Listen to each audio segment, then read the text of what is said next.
Crockett's core point is about priorities and accountability. She's saying, if moral outrage is the standard, then apply it evenly.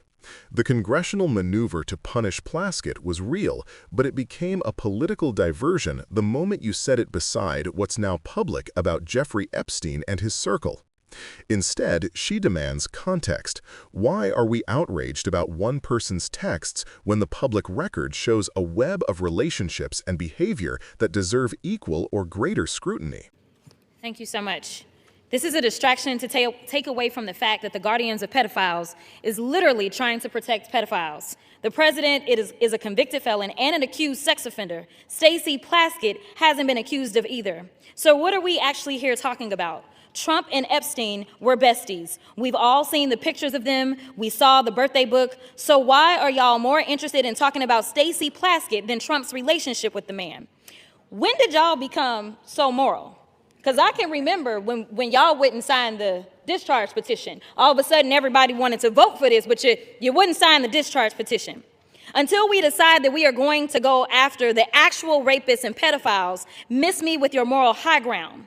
Folks who also took money from somebody named Jeffrey Epstein, as I had my team dig in very quickly. Mitt Romney, the NRCC, Lee Zeldin, George Bush, Win Red, McCain Palin, Rick Lazio. I just want to be clear. If this is the standard that we're going to make, just know we're going to expose it all. And just know that the FEC filings, they are available for everybody to review. This is absolutely ridiculous. You decide that you want to punish a sitting member of Congress because you are concerned about her text messages. Well, maybe you should be more concerned about those sex tapes that we still haven't gotten access to. Maybe you should be more concerned with the fact that the president, his name is mentioned in the files way more than Stacey Plaskett's name. Listen, I'm not saying that anything is right or wrong, but listen, if you're trying to figure out what's going on with somebody that's a criminal, then you maybe need to talk to their associates. That's exactly why maybe she was getting text messages. I'm not saying she was or wasn't. But considering the fact that they were talking to another associate of the president's and maybe she needed intel, you'd have to go talk to somebody that maybe knows what he's up to. Time has expired. What Rep. Jasmine Crockett did in that floor speech was more than heat-of-the-moment rhetoric. It was a deliberate effort to pull the curtain back and force viewers to look at patterns, not just personalities. She names the spectacle, a censure effort aimed at Rep. Stacey Plaskett, and refuses to let it stand alone as the story. House Republicans moved to censure, the measure collapsed, an outcome that itself tells a story about the limits of partisan theater and the appetite, or lack of it, for internal punishment. The Guardian. She also leans on newly released materials that have pushed Epstein back onto the national stage.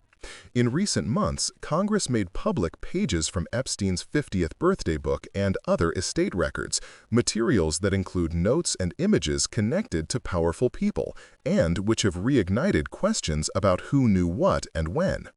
That release is not just salacious fodder, it's a document trail that helps the public see why questions about associations matter in any investigation of corruption or abuse.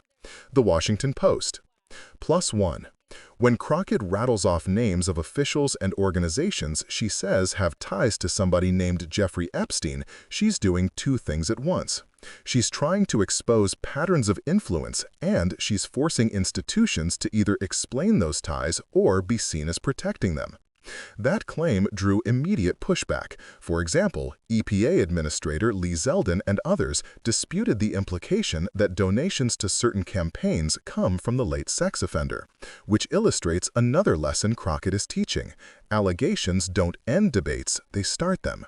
The public then has to follow the money and paperwork, FEC filings, campaign records, and public statements to separate factual giving from sloppy rhetoric or mistaken identity.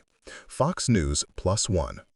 Crockett's insistence on fairness, that if we're going to talk about texts, we should also talk about documented relationships, pardons, backroom deals, and who benefited from federal power, is a civics lesson.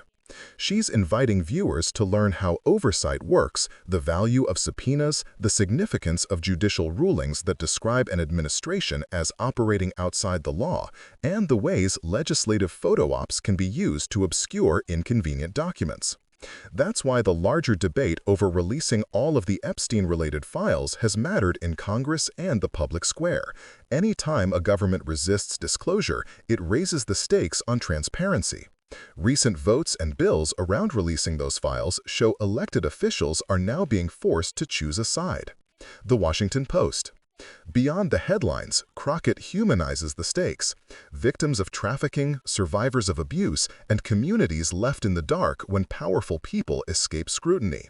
She argues that when the political class treats investigations as theater or weaponizes them for short-term advantage, it erodes trust and harms the very people who deserve justice. Her rhetorical move, pointing to hypocrisy, calling out donations and cover-ups, and threatening to expose it all if selective standards remain, is meant to push transparency, not just score points. If you want to follow this beyond sound bites, here's what you can do right now. Read the primary documents being released, the birthday book pages and estate records, check FEC filings if donations are alleged, and track the rolling coverage from multiple outlets, not to prove a partisan point, but to see whether claims hold up under public scrutiny. Contact your representative and ask them whether they support full disclosure of investigative files and why. Hold journalists to sourcing standards, demand that allegations be backed by documents or sworn testimony. And most of all, treat this like a civics lesson. Power unchecked will always find ways to hide. Public pressure and methodical oversight are how transparency happens. If this moment matters to you, share the facts, not just the fury. Push for documents, not just headlines. Vote for accountability. Give people the tools to know who benefits from influence and whose voices are being silenced. That's how the conversation Crockett started can move from a single speech to real institutional change.